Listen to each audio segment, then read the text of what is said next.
दर्शकहरू नमस्कार। एबिसी वाचमा यहाँहरूलाई हार्दिक स्वागत छ।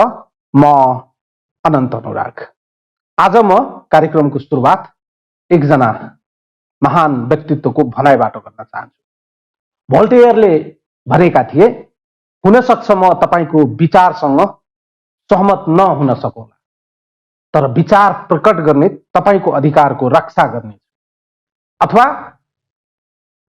लोकतन्त्रमा कसैको विचारसँग असहमति राख्न पाइन्छ, तर कसैको विचार प्रकट गर्ने अधिकारलाई कुण्ठित गर्न पाइँदैन।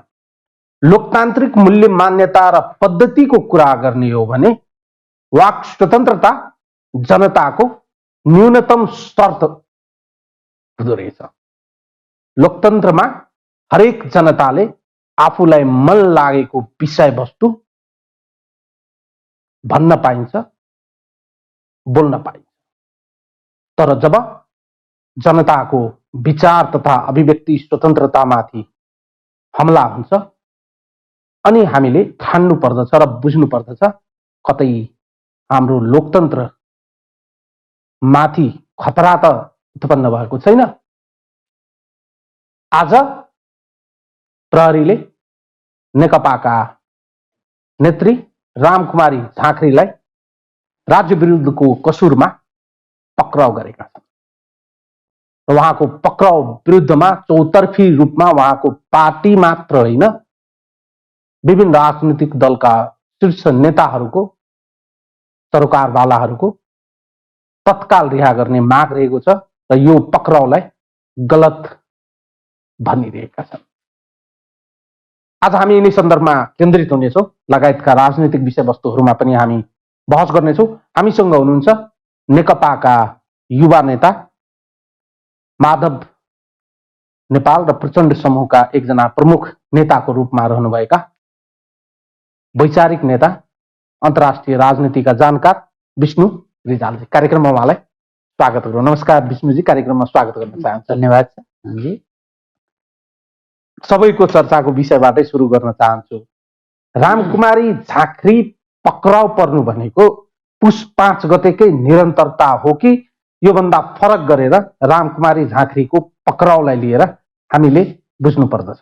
वास्तविकता के हो, तपाईहरूको बुझाइ? हाम्रो प्रधानमन्त्री र सरकारलाई वनको बाघले खाए पनि नखाए पनि मनको बाघले खाएको छ। उहाँ यति त्रस्त हुनुहुन्छ, आतंकित हुनुहुन्छ। व्यक्तिगत स्वतन्त्रता, अभिव्यक्ति स्वतन्त्रता, सभा सम्मेलनमा आफ्ना धारणाहरू व्यक्त गर्ने स्वतन्त्रताबाट पनि उहाँ अत्यन्त त्रस्त हुनुभएको छ। लोकतन्त्रले यस्तो परिकल्पना गरेको छैन। लोकतान्त्रिक संरचनामा हरेक राजनीतिक व्यक्ति आलोचना भन्दा माथि हुँदैन, आलोचनाको विषय बन्छ। राजनीतिक रूपमा निर्वाचित भएका मान्छे, राजनीतिक दलहरूको प्रतिनिधित्व गर्ने मान्छेहरूले र राजनीतिक कदम चाल्ने मान्छेहरूले राजनीतिक कारणले हुने आलोचनालाई व्यक्तिगत आलोचनाको रूपमा लिन बिल्कुलै आवश्यक छैन। रामकुमारी झाँक्रीको जुन गिरफ्तारी भएको छ, यो सरकारको हताश मनस्थितिको पराकाष्ठा हो। यो चाहिँ यो हाम्रो नेपालीमा पुरानो एउटा उखान छ, त्यस्तै जस्तो एउटालाई कुटेर अरूलाई तर्साउने, एउटामाथि मुद्दा लगाएर अरूलाई तर्साउने, मुख बन्द गर्ने यो एउटा प्रयास मात्रै हो। यो मेरो विचारमा सरकारका लागि अझ बढी प्रत्युत्पादक हुन्छ। आज पनि हामीले बडो संयमताका साथ यो घटनालाई नलिएको भए केही न केही घटना हुन्थ्यो भन्ने हामीलाई डर थियो, किनभने मानिसहरूको स्वतःस्फूर्त जुन प्रकारको उपस्थिति भएको थियो, रामकुमारीजीको घरमा मान्छेहरू जसरी बिहान पुगेका थिए र सरकारले जुन मुठभेडको मनस्थिति बनाएको थियो, हामीले त्यसलाई संयमतापूर्वक रोकेका छौँ।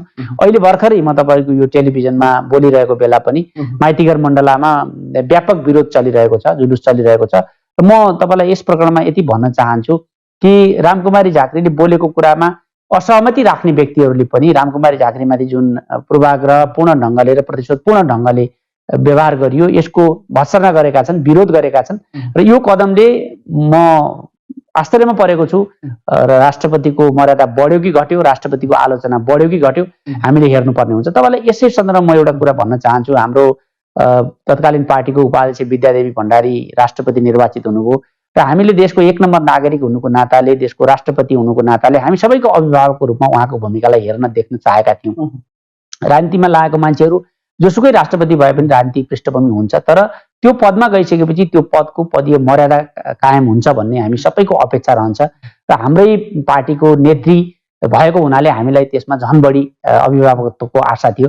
तर त्यहाँ गएपछि उहाँले बिल्कुलै आफूलाई केपी शर्मा ओलीको एउटा मामुली तहको कार्यकर्ता र एउटा गुटको प्रवक्ताको रूपमा विकास गर्नुभयो। र अस्ति हामीले आयोजना गरेको बन्दको क्रममा हेर्नुभयो भने पनि सबभन्दा पहिला अष्टलक्ष्मी साक्यलाई गिरफ्तार गरियो। काठमाडौँको एकजना स्थापित नेता, पार्टीको विद्या भण्डारी भन्दा धेरै सिनियर नेता, पार्टीको पुरानो योगदान भएको नेतालाई किन यसरी टार्गेट गरियो? विद्या भण्डारीले जसरी विगतदेखि नै मुख्यमन्त्रीको चुनावदेखि नै मान्छेलाई छानी टार्गेट गर्न खोज्नुभएको, यसैसँग म रामकुमारी झाँक्रीको अर्को प्रसङ्ग तपाईँले कोट्याउनुभन्दा अगाडि यो उहाँको जुन आरोपलाई टेकेर उहाँलाई गिरफ्तार गरिएको छ त्यही विषयलाई उहाँले भन्नुभएको गोर्खामा जे कुरा भन्नुभएको त्यहाँ चाहिँ के चाहिँ त्यस्तो विषयवस्तु छ जुन चाहिँ कुराले चाहिँ सम्माननीय राष्ट्रपतिजीको पदलाई नै अप्ठ्यारो पर्यो, उहाँको मान मर्यादा प्रतिष्ठामाथि नै आँच आउने काम भयो र त्यस्तो केही ठुलो शब्द प्रयोग भएको छ? म देख्दिनँ आनन्दजी। मैले त्यसमा दुईवटा कुरा देखेको छु। मैले त्यो भिडियो दोहोऱ्याइतिर हेरेको छु, दर्शकहरूले पनि त्यो पक्कै पनि हेर्नुभएको होला। आज झन् त्यो भाइरल भएको छ। त्यसमा दुईटा कुरा उहाँले उठाउनु भएको छ। पहिलो कुरा, उहाँलाई 50 सालमा मदन भण्डारीको हत्यापछि जुन सेतो सारीमा नेकपा एमाले अगाडि सार्यो त्यो नै एउटा अराजनीतिक थियो, त्यो चाहिँ सही कुरा थिएन। त्यसले गर्दा उहाँको गलत ढङ्गले मनोकांक्षा बढ्यो भन्ने कुरा गर्नुभएको छ।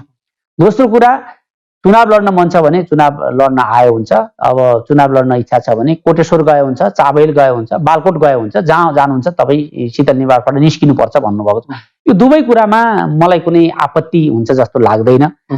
एकल महिलाहरूको सन्दर्भलाई लिएर सेतो सारीको जुन उहाँले प्रसङ्ग गर्नुभएको छ, यसलाई हामीले त्यो त गरेकै हो नि त। हिजो 50 मा मदन भण्डारीको निधनपछि विद्या भण्डारीलाई चुनाव लडाउँदा त हामीले सेतो सारी त लगाएर घुमाएकै हो त उहाँलाई। अहिले त त्यो उहाँले पालना गर्नु भएको छैन, अहिले त त्यो लाउनु भएको छैन। त्यो पनि एउटा राजनीतिक विषय रहेछ। दुःखद घटना छ जीवनमा, कसै मान्छेको पनि त्यस्तो नपरोस्। व्यक्तिगत रूपमा उहाँलाई, उहाँको छोरीहरूलाई जुन खालको रिक्तताको अनुभूति, अभिभावकत्वविहीनताको अनुभूति हुन्छ, त्यो सबै हाम्रा लागि पनि दुःखको विषय छ। मदन भण्डारी कुनै व्यक्तिगत रूपमा नभएर उहाँ चाहिँ एउटा राष्ट्रको नेता हुनुहुन्थ्यो। वैचारिक सैद्धान्तिक पक्ष आफ्नो छ र पारिवारिक र व्यक्तिगत रूपमा उहाँहरूलाई जति क्षति महसुस भएको छ, जति पीडा हुन्छ, त्यो अरूलाई नहुनु स्वाभाविक हुन्छ। तर त्यसको राजनीतिक लाभ लिने क्रममा उहाँलाई जसरी अगाडि सारियो र उहाँले त्यसको ब्याजको रूपमा आफूलाई जुन दाबी गर्दै अगाडि आउनुभयो, त्यो कुरा त बहसको विषय हुन्छ नि, त्यसमा व्यक्तिगत रूपमा भन्न मिल्दैन।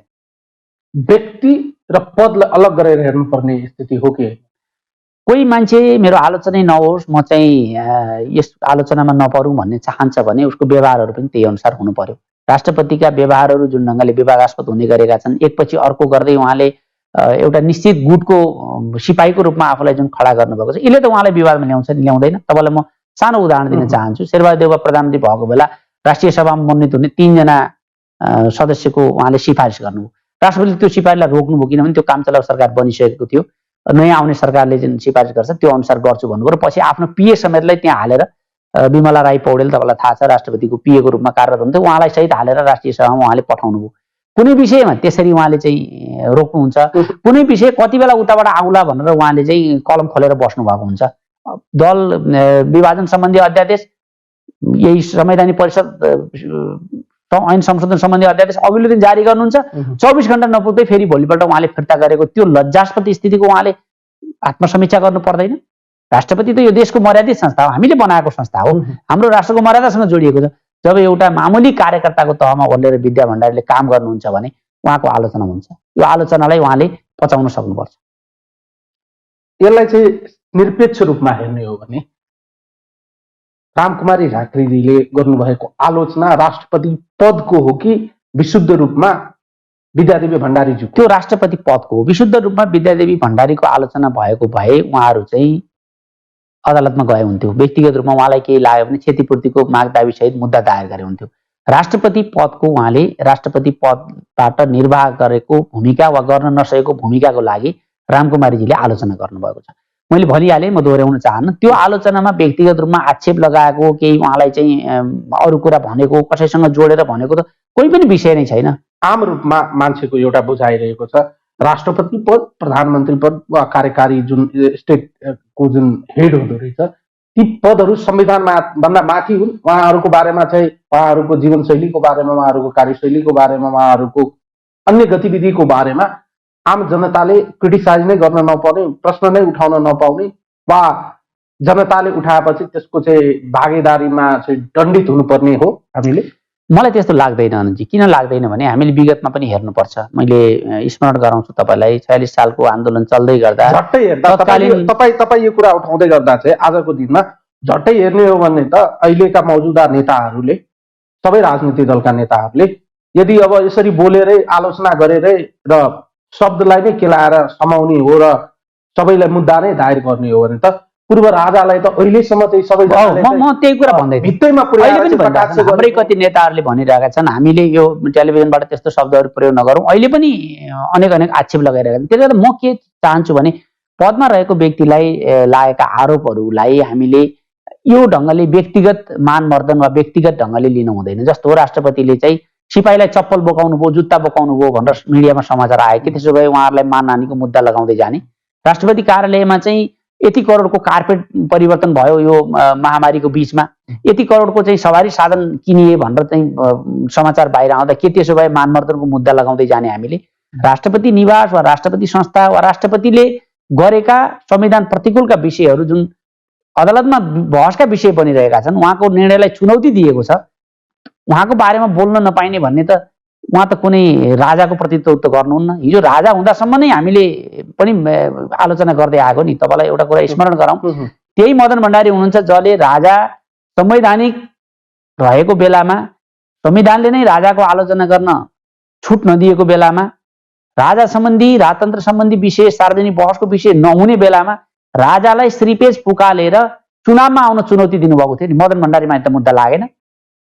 विद्या भण्डारीले आज चुनावमा आउन चुनौती रामकुमारी झाँक्रीले दिँदाखेरि रामकुमारी माथि चाहिँ राज्य विरुद्धको अपराधमा मुद्दा दायर गर। शक्तिको योभन्दा ठुलो दुरुपयोग र शक्तिको योभन्दा ठुलो तमासाहरू के हुन्छ? न्यूनतम धेरै टाढा त म जाँदिनँ, कम्तीमा पूर्व राजा जति पनि हाम्रा अहिलेका लोकतन्त्र ल्याउनमा अहम भूमिका निर्वाह गर्नुभएका नेताहरू चाहिँ आलोचना सुन्न तयार नहुनु भएको स्थिति हो नि। अहिले लोकतन्त्र ल्याउनलाई लागेका नेताहरूमा त त्यस्तो मैले देखेको छैन समस्या। तर केपी ओली, विद्या भण्डारी जस्तो हिजो ६२-६३को आन्दोलनको पक्षमा नरहनु भएका, गणतन्त्रको पक्षमा नरहनु भएका नेताहरूमा चाहिँ त्यस्तो देखिन्छ। अब २-३वटा कुरा यहाँ चाहिँ आउँछ। व्यक्तिगत रूपमा तपाईँ र म बिच तपाईँको विचारसँग म सहमत नहुन सक्नुहोला, तपाईँ मेरो विचारसँग सहमत हुन नसक्नुहोला, तर संवैधानिक रूपमा जुन प्रत्याभूति गरेको छ विचारता अभिव्यक्ति स्वतन्त्रताको, त्यो धारा उपधारालाई त हामीले सम्मान गर्नुपर्ने हुन्छ होला नि। या तपाईँलाई लाग्यो कि मैले तपाईँलाई अपमानजनक तरिकाले केही शब्दावलीहरू प्रयोग गरेँ, तपाईँलाई मान मर्यादामाथि तपाईँको चाहिँ मैले अप्ठ्यारो गरेँ, तपाईँको चाहिँ व्यक्तिगत चाहिँ केही क्षति भयो भने तपाईँ त्यसको लागि सम्मानित अदालतमा गएर त्यसको चाहिँ मुद्दाको छिनोफानो गर्ने स्वाभाविक हो, एउटा नियमित चलिआएको छ र त्यसलाई चाहिँ संविधानको धारा अनुसार त्यो भएको छ कि छैन सर्वोच्च अदालतको विषयवस्तुहरू होला। तर कसैलाई वा कुनै व्यक्तिमाथि वा कुनै संस्थामाथि आलोचना गरेकै भरमा राज्य विरुद्धको कसुरमा समातिनुको अर्थलाई चाहिँ कसरी बुझ्नु? यो अधिनायकवादतिरको यात्रा हो। यो चाहिँ हाम्रो मुख थुन्न गरिएको कोसिस हो, एउटा ट्रायल हो जस्तो लाग्छ। सामाजिक सञ्जाल नियन्त्रण सम्बन्धी जुन नियमावलीहरू अगाडि ल्याउने भन्ने प्रश्नहरू आउँदैछन्, अथवा नागरिकहरूमाथि यसरी एकपछि अर्को मुद्दाहरू लगाउने कोसिस गर्दैछन्, यो सबै हेर्दाखेरि मलाई चाहिँ यो हिजो लोकमान सिंह कार्कीको शैली, त्योभन्दा अगाडि चाहिँ ज्ञानेन्द्र शाहको पालाको शैली जस्तो याद आइरहेको छ। र मलाई यो भन्नमा बडो लाज पनि लागेको छ, यो भन्नमा मलाई अप्ठ्यारो पनि लागेको छ कि हामीले नेता बनाएका मान्छेहरू, हाम्रो काँध चढेर गएका मान्छेहरू आज हाम्रो मुख बन्द गर्नका लागि तालाचाबी लिएर फिल्डमा उत्रिनु भएको छ, राज्य संयन्त्रको दुरुपयोग गर्नुभएको छ र एउटा व्यक्ति विशेषको अथवा चाहिँ एउटा संस्थाले गरेको कामका उपर प्रश्न उठाएको कुरालाई लिएर राज्य विरुद्धको अपराध भन्नसम्म पनि उहाँले हिचकिचाउनु भएको छैन। यो हाम्रो लागि ठुलो दुःखको कुरा हो र हामीले राजतन्त्र कुनै नयाँ व्यक्तिलाई राजा बनाउनुको लागि फालेका थिएनौँ। एउटा जुन संविधानभन्दा माथि ठान्ने प्रवृत्ति थियो, जुन प्रणाली थियो, त्यसको विपक्षमा त्यसलाई समाप्त पारेर हामीले लोकतान्त्रिक प्रणाली, संविधानमा व्यवस्था गरेको संस्थाहरूको जुन प्रबन्ध गरेका थियौँ, आज ती संस्थाहरूले पनि आफूलाई राजाकै उत्तराधिकारी अथवा राजाभन्दा माथि जुन ठानिरहेका छन्, त्यो अत्यन्त दुःखद छ। अनन्तजी, एकातिर अदालतमा प्रधानमन्त्रीमा अवशिष्ट अधिकार छ, हिजो पञ्चायतकालमा राजासँग जति अधिकार थियो त्यति नै प्रधानमन्त्रीसँग अधिकार छ भनेर बहस हुनु, अर्कोतिर राष्ट्रपतिको सामान्य आलोचना गरेको विषयलाई लिएर राज्यद्रोहको आरोप लगाउने यो चान्चुने कुरा होइन। यो चाहिँ राष्ट्रमाथि जुन सङ्कट ल्याउने कोसिस गरिएको छ त्यसको एउटा उदाहरण म तपाईँलाई एउटा अर्को कुरा यहाँनिर विनम्र अनुरोध गर्न चाहन्छु। हिजो मात्रै हामीले काठमाडौँमा विशाल जनप्रदर्शन गऱ्यौँ, र्याली गऱ्यौँ, त्यसमा चाहिँ लाखौँ लाख मान्छेहरू आए।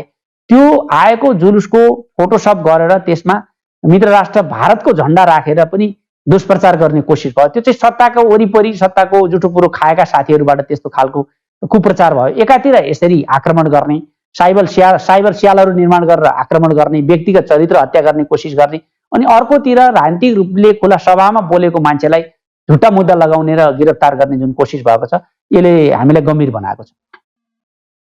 दुईटा बहस चाहिँ देखियो अहिले व्यापक रूपमा केही सीमित मान्छेहरू चाहिँ उहाँको गिरफ्तारीलाई चाहिँ ठिक गर्यो भनेर दाबी गरिरहेका छन्, तर त्योभन्दा बाहिर चाहिँ एउटा ठुलो समूह, एउटा भनौँ न सबै राजनैतिक दलको नेताहरूबाट यसको विरोध भइरहेको देखिन्छ। सबैले चाहिँ तत्काल चाहिँ रामकुमारी झाँक्रीको रिहाईको लागि चाहिँ उहाँहरूले माग गर्नुभएको छ र यो चाहिँ गलत कदम हो सरकारको, प्रहरी प्रशासनको भनेर आलोचना गरिरहेका छन्। यो विषयलाई एक ठाउँमा राखेर हेर्ने हो भने जुन धारा लगाइएको छ नि, धारा 58 भनिएको छ, साँच्चीकै उहाँको यो अभिव्यक्तिबाट राष्ट्रपतिजीको काममा कुनै अवरोध भयो, उहाँलाई चाहिँ काम गर्न दिइएन, वा उहाँको यो भनाइबाट धम्कीको रूपमा चाहिँ त्यसलाई बुझ्न सकिने, यो धम्कीले चाहिँ उहाँको काम गराइमा केही प्रभाव पर्यो वा प्रभावित हुने सम्भावना देखियो लगायतका जुन 3वटा चाहिँ मेजर विषयवस्तुहरू उठान गरिएको छ धारा 58ले, साँच्चीकै त्यस्तो देखिन्छ? भोलि अदालतमा यसलाई जस्टिफाई गर्ने ठाउँ मलाई त्यो लाग्दैन, कुनै हालतमा पनि त्यो रहँदैन। त्यही भिडियो काफी छ जुन भिडियोको आधारमा उहाँहरूले आरोप लगाउनु भएको छ। त्यो भिडियो राखेर सुनौँ, त्यसमा राष्ट्रपतिको मानमर्दन गर्ने, व्यक्तिगत चरित्र हत्या गर्ने, व्यक्तिगत ढङ्गले उहाँमाथि आक्षेप लगाउने कुनै पनि काम भएको छैन। म के निवेदन गर्छु भने अनन्तजी, यो घटनाबाट न व्यक्तिगत रूपमा रामकुमारी झाँक्रीलाई कुनै घाटा हुनेवाला छ, न पार्टीगत रूपमा हाम्रो पार्टीलाई घाटा हुनेवाला छ। हामी हजारौं रामकुमारी झाँक्री बन्न तयार छौँ भनेर युवाहरू सडकमा निस्किसकेका छन्। हाम्रो पार्टीले यसलाई अत्यन्त गम्भीरतापूर्वक लिएको छ। हामीले यसको भर्त्सना गरेका छौँ। सरकारी कदमको हामीले निन्दा गर्दै यो तुरुन्त सच्याउन र रामकुमारी झाँक्रीलाई रिहा गर्न आग्रह गरेका छौँ।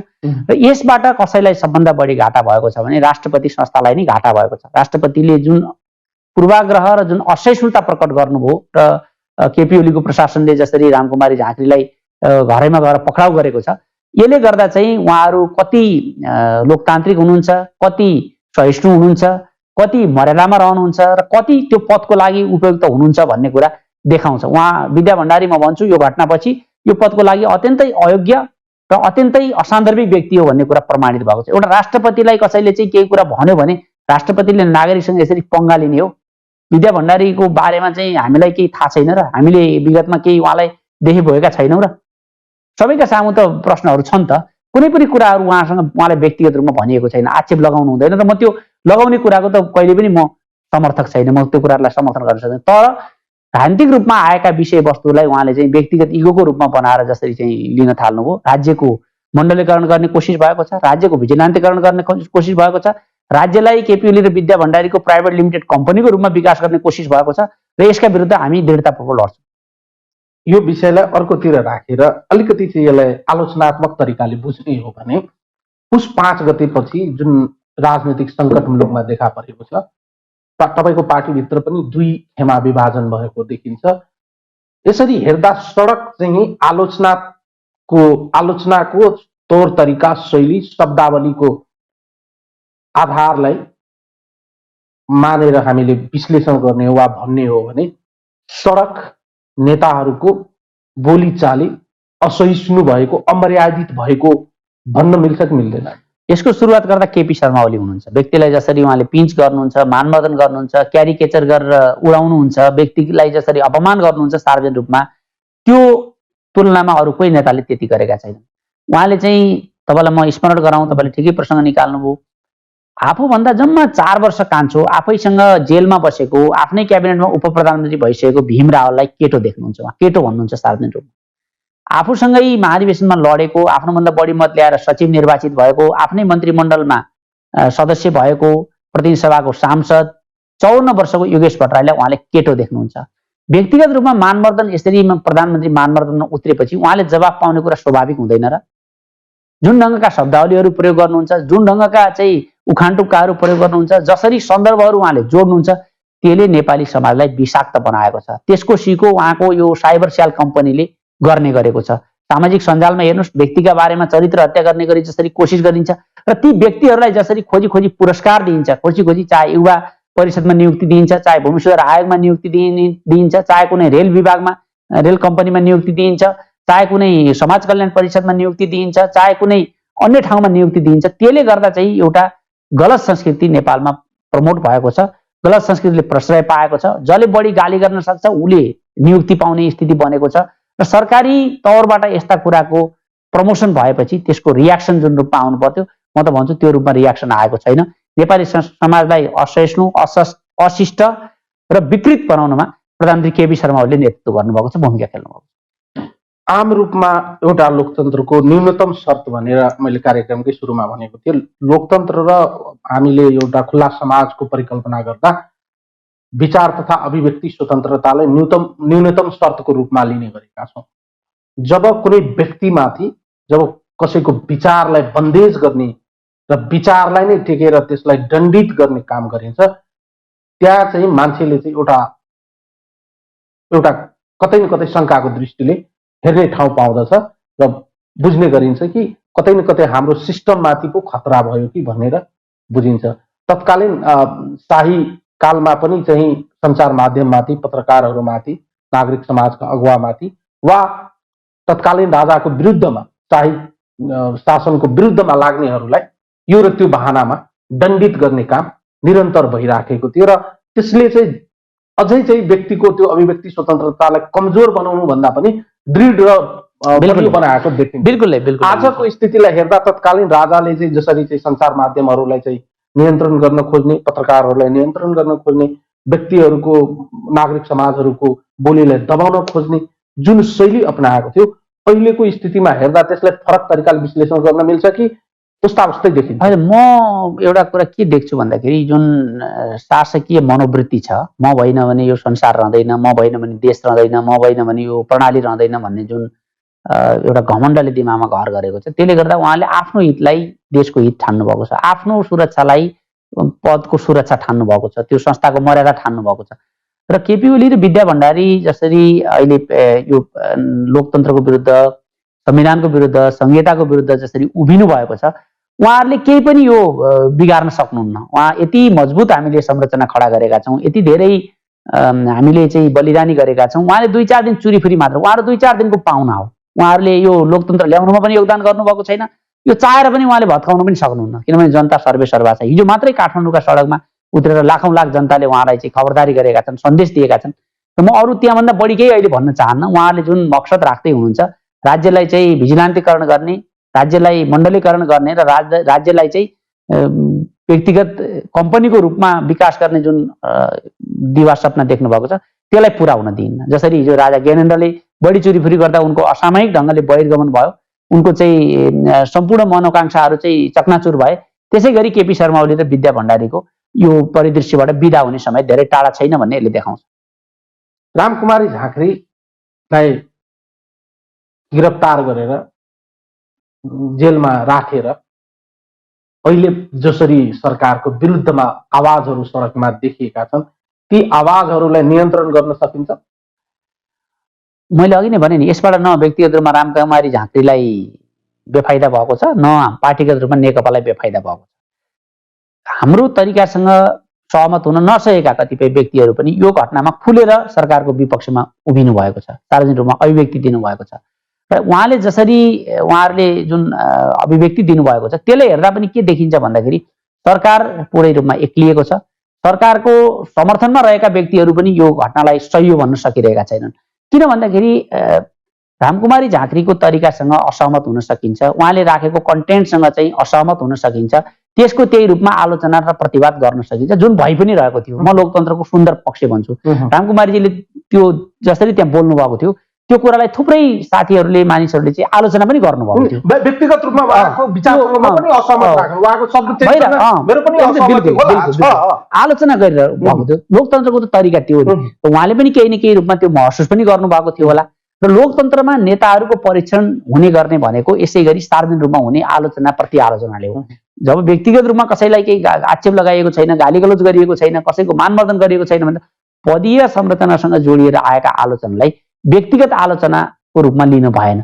नेताहरूको खास गरिकन राजनीतिसँग नजिक सम्बन्ध राख्ने र राजनीतिज्ञहरूको त कानुनी अडिट मात्र होइन कि सोशल अडिट पनि भइराखेको हुन्छ। बिल्कुल समाजमा तपाईँ हामीसँग यसरी अन्तर्वार्ता गरिरहँदा तपाईँले प्रयोग गर्ने शब्दावली, तपाईँको हावभाव, तपाईँको बोली वचन व्यवहार सबै पब्लिक अडिट भइराखेको हुन्छ नि त। यदि साँच्चीकै रामकुमारी झाँक्रीले नराम्रो भनेकै हो भने भोलि पब्लिकमा गएर त रामकुमारी झाँक्री मुख देखाउने लायकको नरहनु होला नि त। यस अर्थमा हरेक विषयवस्तुको खास गरिकन चाहिँ विचार र अभिव्यक्ति स्वतन्त्रताको कानुनी लिगेसी र लेजिटिमेसी मात्रै नाप्ने कि पब्लिक ओपिनियन र पब्लिकको जुन चाहिँ हाम्रो राष्ट्रपतिजी यति कमजोर भइसक्नु भएछ, उहाँले यति आफूलाई निरीह महसुस गर्नुभएछ, उहाँको सुरक्षाको लागि कानुनको सहारा लिनुपर्ने भयो। आफ्नै पार्टीको नेताको रूपमा रहेको व्यक्ति हिजोसम्म उहाँले गर्दाखेरि आलोचना गर्दाखेरि आज चाहिँ त्यसलाई सहन नसकेर यत्रो चाहिँ 400-500 प्रहरी परिचालन गरेर एउटा निहत्ता मान्छेलाई गिरफ्तार गर्नुपर्ने, हुँदै नभएको मुद्दा प्रयोग गरेर दफा 58 अनुसार चाहिँ मुद्दा दायर गर्नुपर्ने, कानुन उहाँलाई चाहिँ नियन्त्रणमा लिनुपर्ने, यति धेरै निरीह अवस्थामा पुग्नु भएछ। उहाँको मनस्थिति देख्दा मलाई दया लाग्यो। ओली प्रधानमन्त्री ओलीजीको निकट रहनुभएका र अहिलेको यो रामकुमारी झाँक्रीको गिरफ्तारीलाई सही भन्नेहरूको तर्कलाई आधार मान्ने हो भने आलोचना गर्ने, क्रिटिसाइज गर्ने पनि एउटा दायरा होला नि, एउटा चाहिँ लिमिटेसन्स होला नि। भन्न पायो भन्दैमा जे पनि भन्न पाइने होइन होला नि त। मलाई अभिव्यक्ति स्वतन्त्रता छ भने तपाईँको मैले चाहिँ टाउको फुटालिदिने होइन होला नि त। तपाईँलाई चाहिँ व्यक्तिगत रूपमा तपाईँको जीवनलाई अप्ठ्यारो पारिदिने होइन होला नि त। अति गरेको थिए त्यही भएर क्षति भयो भनिरहेका छन्। मैले भने नि अघि पनि मैले उल्लेख गरेँ कि त्यसका लागि त प्रधानमन्त्रीका अभिव्यक्ति हेरौँ न। उहाँ कसैलाई हत्यारा भन्नुहुन्छ, कसैलाई के भन्नुहुन्छ, उहाँमाथि प्रत्येक उहाँका शब्दमाथि हेर्ने हो भने मुद्दा चलाउँदै जानुपर्ने हुन्छ कि उहाँ तयार हुनुहुन्छ त्यसका लागि। अब हामी त्यही बाटो जाने हो त। विद्या भण्डारीको बारेमा के चाहिँ गलत कुरा भन्नुभएको छ रामकुमारी झाँक्रीले? उहाँ यहाँबाट निस्केर कोटेश्वर गए हुन्छ, चाबेल गए हुन्छ, बालकोट गए हुन्छ भनेको त्यसको अर्थ के? त्यसमा उहाँलाई आरोपित गर्नुपर्ने कारण के? कुनै पनि ठाउँ उहाँ जान सक्नुहुन्छ काठमाडौँको भनेर चाहिँ उहाँले दिएको चुनौतीलाई उहाँहरूले के ठान्नु भएको? उहाँहरूको दिमागमा के बसेको छ? त्यसबाट के आपत्ति हुन्छ? राष्ट्रपति गए त हिजो नारायणबाट निस्केर राजा चाहिँ नागार्जुनतिर गए, निर्मल निवासतिर गए, बालोटारबाट निस्केर शीतल निवासबाट निस्केर व्यक्तिहरू निस्किरहेछन् त त्यहाँबाट। रामवरण यादव चाहिँ ललितपुरतिर जानुभयो, अरू नेताहरू आफ्नो निवासतिर जानुभयो। उहाँ पनि कहीँ न कहीँ जान सक्नुहुन्छ, कोटेश्वरमा गएर बसे हुन्छ, चाबेल गएर बसे हुन्छ, बालकोट गएर बसे हुन्छ। यसमा आपत्ति गर्नुपर्ने विषय के छ र? कि भन्नु पर्यो उहाँले यसको अर्थ यो हामीलाई थाहा छ भनेर भन्नु पर्यो। मनको बागले शब्दले अप्ठ्यारो पारेको हो कि यसको चाहिँ मान्छे पिछेको चाहिँ भावार्थले चाहिँ अप्ठ्यारो? उहाँहरूको मनस्थितिले अप्ठ्यारो पारेको हो। उहाँहरूको दिमागमा केही कुरा छ। यो चोरको खुट्टा काट भन्दाखेरि चोरले खुट्टा खुम्चाउँछ भने जस्तै यसमा नभए आपत्तिको विषय के छ? मैले त केही पनि देखाएको छैन। उहाँले कुनै ठाउँ भन्नुभयो, उहाँले चाहिँ भोजपुर भने पनि भन्न सक्नुपर्ने हुन्थ्यो होला, झापा भने पनि हुन्थ्यो होला, अथवा चाहिँ मोरङ भने पनि हुन्थ्यो होला, ताप्लेजुङ भने पनि हुन्थ्यो होला। काहीँ कुनै शब्दहरू भन्दाखेरि उहाँले चाहिँ शीतल निवास छोड्नुपर्छ भन्ने अर्थमा कुनै ठाउँको नाम लिनुभयो, त्यसमा चाहिँ आपत्ति मान्नुपर्ने के छ? धेरै मान्छेहरूले चाहिँ यसलाई चाहिँ सर्वसत्तावादी, अधिनायकवादी आदि इत्यादि विश्लेषण जोडेर चाहिँ आरोप लगाउनु भएको छ। सरकारको नियत साँच्चीकै ठिक नभएको? सरकारको नियत बिल्कुलै ठिक छैन। उहाँहरूलाई कसले कान भरेको छ, कुन डक्ट्रिनमा उहाँहरू हिँडिरहनु भएको छ थाहा छैन। भएका संस्थाहरू भङ्ग गरेर, लोकतान्त्रिक अभ्यासलाई अवरुद्ध पारेर, सरकारको वैधानिक ढङ्गले आलोचना हुने ठाउँहरू भङ्ग गरेर यसरी ऐन कानुन ल्याएर अध्यादेश ल्याएर चाहिँ शासन गर्छु भन्ने कुरा यो चाहिँ हिजो नै हाम्रो देशमा असफल भइसकेको विषय हो। हामीले मलाई थाहा छ जति शासकलाई हामी कमजोर देख्छौँ उसले यसै गरी कानुनको दुहाई दिने हो। कानुन सबैका लागि लागू हुन्छ, सबैलाई थाहा छ। आज कयौं व्यक्तिहरू कानुन विपरीत हिँडिरहेका छन्। निर्मला पन्तका हत्याराहरू खोइ के तिनीहरूले कानुनको पालना गर्दै बसिरहेका छन्? भगीरथी भट्टका हत्याराहरू खोइ सरकारले त्यो काम गरेको, उहाँहरू त्यो काममा ध्यान छैन उहाँहरूको। उहाँहरू सानातिना झिना मसिना कुराहरू कहाँ न्यु खोज्न सकिन्छ, कहाँ खोजी थाक्न सकिन्छ, यो ढङ्गको कायर मनस्थिति र हताश मनस्थितिको चाहिँ मैले कल्पना गरेको थिइनँ। कमसेकम लोकतान्त्रिक तरिकाबाट निर्वाचित भएको सरकार हिजो एउटै पार्टीमा बसेर काम गरेको छ, भोलि पनि हामी सबैको फोरम यही नै हो, यही लोकतान्त्रिक फ्रेमवर्कभित्र काम गर्ने हो, आफ्नो पनि कुनै दिन पालो आउँछ भन्ने महसुस गर्नु पर्दैन र? त्यसो भए त हामीले हिजो ज्ञानेन्द्रले अभिव्यक्ति स्वतन्त्रता खोज्यो, हिजो चाहिँ लोकमान सिंह कार्कीले चाहिँ यसरी मान्छेमाथि चाहिँ आतंक फैलायो भनेर जुन आलोचना गर्थ्यौँ, विरोध गर्थ्यौँ, त्यसको औचित्य के? हामी प्रत्येक ज्ञानेन्द्र हुन चाहेको हो, प्रत्येक लोकमान हुन चाहेको हो हामी। यसबाट त त्यही देखिन्छ। तपाईहरूलाई तर्साउनलाई यो कदम चालिएको हो जस्तो देखिन्छ। हामी तर्सिनेवाला छैनौँ, किनभने हामीले कुनै व्यक्ति विशेष मन नपराएर यो विरोध गरिरहेका छैनौँ। अहिले जसरी सामाजिक सञ्जालमा चाहिँ पक्ष र विपक्षमा एउटा बहस चाहिँ देखिन्छ, जबरजस्त बहस देखिन्छ, र सरकारले चाहिँ केही दिन अगाडि सूचना तथा सञ्चार मन्त्रीज्यूले सामाजिक सञ्जाल प्रयोग निर्देशिका ल्याउने कुरा गर्नुभएको छ। साँच्चीकै बहस हेर्दा सामाजिक सञ्जाल चाहिँ एकदमै चाहिँ अति नै भएको स्थिति हो, त्यस्तो देखिन्छ। सामाजिक सञ्जाल प्रयोगका फाइदा बेफाइदा दुइटै छन्। छद्म नामबाट व्यक्तिको चरित्र हत्या गर्ने, आफ्नै नामबाट पनि व्यक्तिको चरित्र हत्या गर्ने, त्यसका चाहिँ आवश्यक कानुनहरू नहुने कुरा हाम्रो देशमा मात्र होइन संसारभरि नै एउटा समस्याको रूपमा आएको छ। त्यसलाई लोकतान्त्रिक तरिकाले छलफल गरेर संसदबाट कुनै कानुन अगाडि बढाएर त्यसको नियमन गर्ने कुरालाई हामी कसैले पनि अस्वीकार गर्दैनौँ। तर त्यसका आधारमा हुने अभिव्यक्ति स्वतन्त्रताको सङ्कुचन हामीलाई स्वीकार्य हुँदैन। हामीले यति मात्र भन्न चाहन्छौँ, अहिले यो गर्ने सरकारलाई कुनै अधिकार छैन, संसद छैन। संसद नभएपछि सरकारले अत्यावश्यक अत्यन्त अत्यावश्यक विषय, देशै नचल्ने स्थितिमा कुनै अध्यादेश ल्याउने एउटा बाध्यकारी इमर्जेन्सी लाइटको रूपमा त्यो व्यवस्था गरिए पनि अध्यादेश ल्याएर धमाधम शासन गर्ने अधिकार सरकारलाई छैन। सरकार आफैले निर्वाचनको घोषणा गरेको छ, यद्यपि यो निर्वाचन हुँदैन, यो प्रोपोगन्डा हो, यो चाहिँ एउटा फट्याइ मात्र हो। तर पनि निर्वाचन घोषणा गरेर काम चलाउ भइसकेको सरकारले एकपछि अर्को यस्ता नियुक्तिहरू गर्ने, कानुनहरू ल्याउने, यसरी तर्साउने जुन कोसिस गरिरहेको छ, यसले हामीलाई गम्भीर बनाएको छ। यो लोकतन्त्रमाथि आघात पुगेको छ, संविधानमाथि आघात पुगेको छ, र यो सरकार अधिनायकवादी ढङ्गले निरङ्कुश ढङ्गले अगाडि बढ्न चाहन्छ भन्ने कुरा सङ्केत गर्छ। हामी चेतावनी दिन चाहन्छौँ सरकारलाई, यस्ता हरकतहरू तुरुन्त बन्द गरियोस्। 2 दिनको पाहुनाको रूपमा रहेको यो केपी ओलीको सत्ताले यस्ता जति हरकत गर्छ त्यति यसप्रति जनआक्रोश बढ्छ, त्यति यसप्रति चाहिँ जनताको निशाना सोझिन्छ। प्रतिनिधि सभा विघटनको मुद्दा सर्वोच्च अदालतको कोर्टभित्र तपाईँहरूको पार्टीको आधिकारिकताको बल निर्वाचन आयोगको हातमा, बीचमा एकले अर्कालाई घोचपेचको राजनीति गरेको देखिन्छ। यो विषय चाहिँ एउटा विषयवस्तु भयो, तर त्यसको बीचमा पनि सडकमा नै मुठभेडको दिशातर्फ राजनीति अग्रसर भएको भन्ने एक किसिमको बुझाइरह्यो, त्यस्तो देखिन्छ। सडकको राजनीति मुठभेडको दिशातर्फ अगाडि बढेको हो। अब प्रधानमन्त्री नै सडकमा निस्किनु भएको छ, के कारणले निस्किनु भएको छ हामीलाई थाहा छैन। प्रधानमन्त्रीको सभाबाटै यो तेस्रो जनआन्दोलन भनेर घोषणा हुन्छ। हामीले देखेका छौँ नेताहरूलाई चाहिँ लिएर चिडियाखानामा थुन्नेसम्मका धम्कीहरू हुन्छन्, त्यस लगत्तै हाम्रा नेताहरूमाथि धरपकड सुरु हुन्छ। हामी त बिल्कुल शान्तिपूर्ण र लोकतान्त्रिक ढङ्गले आन्दोलनलाई अगाडि बढाउन चाहन्छौँ। जनताको व्यापक सहभागितामा बिल्कुलै शान्तिपूर्ण ढङ्गले हामीले हाम्रा कार्यक्रमहरू सम्पन्न गरेका छौँ। हामीले चाहे 22 गतेको आम हडताल भनौँ, चाहे 28 गतेको आमसभा भनौँ, चाहे त्यसअघिका अरू कार्यक्रम भनौँ, हामीले बिल्कुल शान्तिपूर्ण ढङ्गले अगाडि बढाएका छौँ। संविधानले दिएको, हाम्रो ऐन कानुनले दिएको, हामीले लडेर ल्याएको, गणतन्त्रले प्रत्याभूत गरेको लोकतान्त्रिक अधिकारलाई हामीले समुचित ढङ्गले प्रयोग गरेका छौँ। कोही भिड्न आउँछ, हामीसँग सडकमा चाहिँ मुठभेड निम्त्याउन चाहन्छ, यसै गरी परिस्थितिलाई उत्तेजक बनाउन चाहन्छ, हाम्रा नेतामाथि झुटा मुद्दा लगाउन चाहन्छ, हामीलाई चाहिँ भ्यारेस बनाउन चाहन्छ भने प्रतिकार गर्ने, प्रतिवाद गर्ने हाम्रो अधिकार सुरक्षित छ। तपाईँलाई थाहा छ अहिले संविधानमाथि जुन प्रहार भएको छ, यसको विरुद्धमा अन्तत र निर्णायक ढङ्गले जनताले नलडिकन यो अधिकार पुनर्स्थापित हुनेवाला छैन।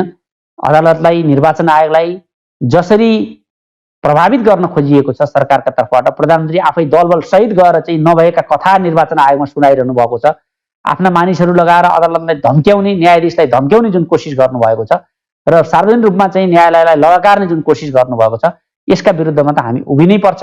हामी प्रतिवाद गर्छौँ, यसको प्रतिकार गर्छौँ, हामी आफ्ना एजेन्डाहरू स्थापित गर्छौँ, जनतालाई साथमा लिन्छौँ। त्यसका संवैधानिक निकायहरू कसै व्यक्तिका व्यक्तिगत कम्पनी होइनन्। संवैधानिक निकायहरूको मर्यादामा संवैधानिक निकायहरू बसुन्, त्यसमा ऐन छ, कानुन छ, व्यक्तिहरू आउने जाने क्रम एउटा ठाउँमा रहन्छ, ती संस्थाहरू बलियो हुनुपर्छ र संस्थाहरूले आफ्नो मर्यादा कायम राख्नुपर्छ भन्ने कुराहरू हामी विनम्रतापूर्वक सम्झाउन चाहन्छौँ। मुलुकको प्रमुख संस्थाहरू, मुलुकको प्रमुख अङ्गहरू माथि नै आम रूपमा अहिले अविश्वासको वातावरण बनिरहेको छ। यस अर्थमा अहिलेको राजनीतिक सङ्कटको निराकरण चाहिँ सडकबाट खोज्ने र छिनोपानो गर्ने दिशातर्फ राजनीतिले चाहिँ कोर्स लिएको हो। अनन्तजी, हामी राजनीतिक दल हौँ, हामी राजनीतिमा विश्वास गर्छौँ। राजनीतिक दल हुनुको नाताले अहिले भएको अन्याय, अहिले भएको अत्याचार र अहिले भएको संविधान विरोधी हरकतलाई जनताको बिचमा लैजानु, उनीहरूलाई बुझाउनु, गोलबन्द गर्नु, उनीहरूको साथ समर्थन प्राप्त गर्नु र त्यस अन्तर्गत आन्दोलन अगाडि बढाउन हाम्रो दायित्व हुन्छ। साथसाथै हामीले कानुनी तथा संवैधानिक लडाईँ पनि लडिरहेका छौँ। निर्वाचन आयोगमा पनि हामी लडिरहेका छौँ। सर्वोच्च अदालतमा हाम्रो पार्टीका प्रमुख संयोजक देव गुरुङ लगायत 90 जना सांसदहरूले मुद्दा नै दायर गर्नुभएको छ। यसलाई हामीले फरक फरक ढङ्गले लिन हुँदैन। राजनीतिक दल भएको हुनाले हामी राजनीतिक रूपमा लडिरहेका छौँ। वकिलहरू न्यायालयमा जानुभएको छ, सञ्चार माध्यमहरू आफ्नो ढङ्गले लागिरहेका छन्। त्यसले गर्दा हाम्रो त यो प्राथमिक दायित्व नै हो। हामी जनतामा जाने कुरा कसैसँग मुठभेड ल्याउन, कसैसँग चाहिँ तिक्तता बढाउनका लागि होइन। यो संविधानको रक्षा, जनताले रगत र पसिना बगाएर ल्याएको संविधानको रक्षाका लागि हामी सडकमा जानै पर्छ। हामी गएका छौँ र यसको मतलब यो होइन कि हामीले चाहिँ कसैलाई धम्की दिन, कसैलाई देखाइदिनको लागि यो गरेका छैनौँ। हामीले तपाईँहरूले भन्दै हुनुहुन्छ प्रधानमन्त्रीज्यू चाहिँ सर्वोच्च अदालतका न्यायाधीशज्यूहरूलाई पनि धम्की दिइराख्नु भएको छ। निर्वाचन आयोगको आयुक्तज्यूहरूलाई पनि एक किसिमले प्रभावित गर्ने र एक किसिमले चाहिँ उहाँहरूलाई चाहिँ पनि दबाब सृजना गरिराख्नु भएको छ। तर तपाईँहरूको पक्षका नेताहरू पनि कुनै न कुनै रूपमा चाहिँ धम्कीकै भाषा प्रयोग गरेर भए पनि, सफ्ट लाइनमै भए पनि घुमाएर सोही प्रकृतिको सोही उद्देश्यका साथ त्यस्तै भनेको पनि देखिन्छ नि। अनन्तजी, विपक्षको स्वर अलिकति चर्को हुन्छ, यो सामान्य कुरा हो, सबैले बुझ्नुपर्छ। यो हाम्रा न्यायालय, संवैधानिक निकायहरूले पनि यो कुरा बुझेकै हुन्छन्। किन भन्दाखेरि हामीले जसरी जाल जेलको आभास पाएका छौँ, आँखा चिम्लेर निर्वाचन आयोगले गर्नुपर्ने निर्णयमा जुन अनेक कुतर्क निकालेर त्यसलाई ढिलो गर्ने, त्यसलाई चाहिँ लिङ्गरिङ गर्ने, त्यसलाई सही निर्णय नदिने काम भएको छ। यसले हामीलाई अलिकति दुखित बनाएको छ। निर्वाचन आयोग जस्तो संवैधानिक निकाय, शक्ति पृथकीकरणको सिद्धान्त अन्तर्गत स्थापित निकायहरूले पनि यसरी सरकारमा को छ, प्रधानमन्त्री को छ भन्ने आधारमा मुख हेरेर निर्णय गर्ने हो कि कानुनका दफा हेरेर निर्णय गर्ने हो, हाम्रो त्यो चाहिँ प्रश्न रहँदै आएको छ। यद्यपि उसले गर्ने छानबिनलाई, उसले गर्ने अनुसन्धानलाई वा उसले गर्ने निर्णय प्रक्रियालाई हामीले सकेसम्म आफ्नो तर्फबाट सहज बनाएका छौँ, सघाएका छौँ। उसले मागेका कागजातहरू, उसले भनेका सम्पूर्ण प्रक्रियाहरू हामीले पुरा गरेका छौँ। निर्वाचन आयोगलाई हाम्रो यति मात्रै भन्नु छ, यो निर्णयमा अलमल नगर्नुहोस्। यो निर्णयमा अलमल गर्नुपर्ने कुनै कारण छैन। तपाईँको नजिरले नै यो गर्न दिँदैन। किनभने कुनै दलमा विवाद उत्पन्न भएमा विवाद उत्पन्न हुनुभन्दा अगाडिको केन्द्रीय कमिटीको बहुमतै आधिकारिक हुनेछ भनिसकेपछि कसले बैठक बोलायो बोलाएन, कसले चाहिँ बैठकमा उपस्थित भयो भएन भन्ने कुरा गौण हुन्छ। बैठक बोलाइदिएको भए, विधानको पालना गरिदिएको भए केपी ओलीले यो विवादै निर्वाचन आयोगसम्म जान्थेन। हामी बैठकबाटै यो समाधान गर्छौँ। साथसाथै अदालतलाई पनि हाम्रो विनम्रतापूर्वक के अनुरोध छ भने बहुसङ्ख्यक सांसदहरूको भावना हेर्नुहोस्, संविधानको भावना हेर्नुहोस्, मूल रूपमा जनताको भावना हेर्नुहोस् र संविधानले दिँदै नदिएको अधिकार प्रयोग गरेर जुन संसद विघटन गर्ने भनेर केपी ओली र विद्या भण्डारीले घोषणा गर्नुभएको छ, यो प्रथम दृष्टिमै खारेजयोग्य निर्णय हो। यो चाहिँ कुनै पनि हालतमा यति लामो समय पनि छलफल हुनुपर्ने थिएन। यो चाहिँ नमिल्ने हुनाले यो स्वतः खारेज हुन्छ भनेर निर्णय हुनुपर्ने विषय थियो। अब के कारणले हो न्यायालयले अलिकति समय लियो। सामान्य प्रधान न्यायाधीशले इजलासमै पनि भनेको हामीले सार्वजनिक रूपमा जानकारी पायौँ कि ढिलो न्याय दिनु भनेको न्याय नदिनु सरह हो भने जस्तै, ढिलो न्याय होइन, छिटो न्याय दिनुहोस् र सही न्याय दिनुहोस्, हाम्रो यो आग्रह छ।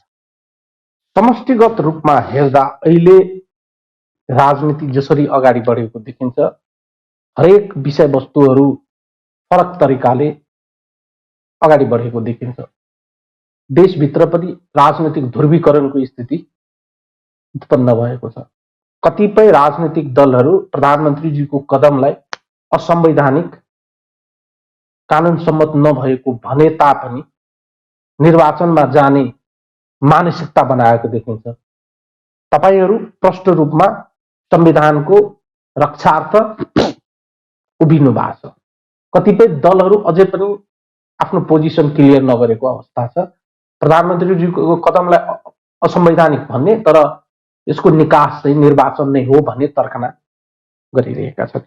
यस अर्थमा निर्वाचन आयोग वा सर्वोच्च अदालतभित्र मुद्दा विचाराधीन रहँदा त्यो मुद्दाको बारेमा चाहिँ धेरै क्रिटिसाइज गर्नु उपयुक्त नहोला, धेरै बोल्नु उपयुक्त नहोला, तर सामान्य रूपमा एउटा अनुमान गर्दा राजनीतिक अहिलेको यो खिचातानी र अहिले जुन तरिकाले राजनीतिक ट्र्याकभन्दा बाहिर गएछ, यो राजनीतिक सहज तरिकाले पुनः ट्र्याकमा आउने सम्भावना देखिन्छ। यसलाई ल्याउनुपर्छ आनन्दजी, किनभने राजनीतिलाई हामीले लिग बाहिर जान दिन हुँदैन। हामीले नै लडेर ल्याएको प्रजातन्त्र हो, हामीले लडेर ल्याएको गणतन्त्र हो, लडेर ल्याएको संविधान, संघीयता, धर्मनिरपेक्षता र समावेशिता हो। यसलाई हामीले कुनै पनि मूल्यमा चाहिँ ट्र्याक बाहिर जान दिनु हुँदैन। हामी ल्याउँछौँ। अदालतले गर्ने निर्णय पनि संविधानको मातहतमा हुन्छ। अदालत संविधानको अन्तिम व्याख्याता हो, संशोधनकर्ता होइन। हामीले यो संविधानमा प्रतिनिधि सभा विघटनको व्यवस्था नै राखेका छैनौँ। एउटा अवस्थामा बाहेक निर्वाचन लगत्तै कुनै पनि प्रकारले सरकार बन्न सकेन भने अन्तिम विकल्पको रूपमा प्रतिनिधि सभाको विघटनलाई 6 महिनाभित्र निर्वाचन हुने शर्तमा संविधानले स्वीकार गरेको छ। यहाँनिर हामीले बुझ्नुपर्ने एउटा कुरा के छ भने संसारमा चाहिँ सरकार बन्ने निर्वाचनपछि 3वटा तरिका हुन्छन्। पहिलो बहुमत प्राप्त पार्टीले बनाउँछ, बहुमत नआएमा 2 वा 2 भन्दा बढी पार्टीले बनाउँछन्, त्यो पनि नभएमा सबभन्दा ठुलो दलको अल्पमतको सरकार बन्छ। यस बाहेक पनि हामीले चाहिँ हाम्रो लोकतान्त्रिक संविधान र दलीय व्यवस्था हुँदाहुँदै यदि कुनै व्यक्तिले पनि आफ्नो बहुमत साबित गर्न सक्छ भने उसलाई पनि अवसर दिनुपर्छ भनेर संविधानमा व्यवस्था गरेका छौँ र प्रधानमन्त्रीको विरुद्ध 2 वर्षसम्म अविश्वास प्रस्ताव ल्याउन नपाइने व्यवस्था गरेका छौँ। यो गर्नुको कारण के हो भने हामीले देशभित्र राजनीतिक स्थिरता चाहेका छौँ। आज नेपाली कांग्रेसका साथीहरूलाई यो सत्तारूढ पार्टी फुटेर चुनावमा गयो भने आफूलाई फाइदा हुन्छ, त्यसले गर्दा निर्वाचन हुनुपर्छ, हुन्छ नेपाली कांग्रेस सहभागी हुन्छ भन्ने लागेको छ भने यो ठुलो भ्रम हुनेछ। नेपाली कांग्रेसलाई बहुमत ल्याइदिनको लागि केपी ओलीले आफ्नो हुँदा खाँदाको सरकार भइरहेको बेलामा संसद विघटन गरेका छैनन्, प्रतिनिधि सभा विघटन गरेका छैनन्। यो बिल्कुलै एउटा अँध्यारो सुरुङतिर लैजाने, देशलाई ६५-६३ को जनआन्दोलनका उपलब्धिहरूलाई ध्वस्त पार्ने र देशमा अर्कै प्रकारको अधिनायकवादी शासन व्यवस्था लागू गर्ने योजना अन्तर्गत यो काम भइरहेको छ। हामीलाई पनि हिजो 59 सालमा शेरबहादुर देउवाले प्रतिनिधि सभा विघटन गर्दा लागेको थियो नेपाली कांग्रेस विभाजित भएर जान्छ चुनावमा, नेकपा एमाले अब बहुमत ल्याउँछ, आनन्द हुन्छ, चुनावमा जाउँ भन्ने लागेको थियो। परिणाम के भयो तपाईँ हामीले देखेका छौँ। त्यसले गर्दा यो नहुने चुनावको बारेमा नेपाली कांग्रेसले धेरै ध्यानै नदियोस्, धेरै दिमागै नख्याओस् भन्ने हामी चाहन्छौँ। नेपाली कांग्रेसले यसै पनि यो कदमलाई अलोकतान्त्रिक तथा असंवैधानिक भनेको छ। अलोकतान्त्रिक र असंवैधानिक कदमबाट संवैधानिक र लोकतान्त्रिक विकल्प निस्किँदैन, लोकतान्त्रिक र संवैधानिक परिणाम निस्किँदैन। यसले गर्दा कुनै अलमल बिना नेपाली कांग्रेसले यो संसद पुनर्स्थापनाको पक्षमा आफूलाई उभ्याउनुपर्छ, उभ्याएको पनि छ। त्यो असंवैधानिक र अलोकतान्त्रिक कदम भनेर यसको विरुद्धमा उभिएको छ भने त यसको सही कदम के हो त्यसको पक्षमा उभिनुपर्छ। हामी भन्छौँ नि साधन र साध्य दुवैको हामी पवित्रताको कुरा गर्छौँ। नेपाली कांग्रेस त अझ गान्धीवादमा विश्वास गर्छ। गान्धीवादले साध्य मात्र होइन, गान्धीले त साधनमा को पनि पवित्रताको विश्वास गर्छन्। साध्य राम्रै रहेछ भने पनि केपी ओलीले गलत साधन उपयोग गरेका छन्। संविधान संशोधन नगरिकन, संसदबाट 2/3 संविधान संशोधन नभएसम्म एउटा व्यक्तिको हुकुमको भरमा संविधान संशोधन हुन सक्दैन। हामी यो कुराको खिलाफमा उभिनुपर्छ, सबै दलहरू एक ठाउँमा उभिनुपर्छ र संयुक्त आन्दोलन विकास गरेर भए पनि केपी ओलीको यो असंवैधानिक कदमलाई हामीले पूर्ण रूपमा परास्त गर्नुपर्छ र लोकतन्त्रमाथि मडारिएको कालो बादललाई सधैँको लागि हामीले समाप्त पार्नु। तर प्रधानमन्त्रीज्यूको जुन किसिमको इनर्जी देखिन्छ, जुन उहाँको चार्मिङ देखिन्छ, उहाँले सहजै चाहिँ तपाईँहरूको कुरा वा तपाईँहरूले जे भनिराख्नु भएको छ यी कुराहरू चाहिँ उहाँ मान्न तयार हुनुहुन्न। उहाँको पक्षधरहरूले चाहिँ तपाईँहरूको तर्कलाई चाहिँ मिथ्या देखिरहेका छन्।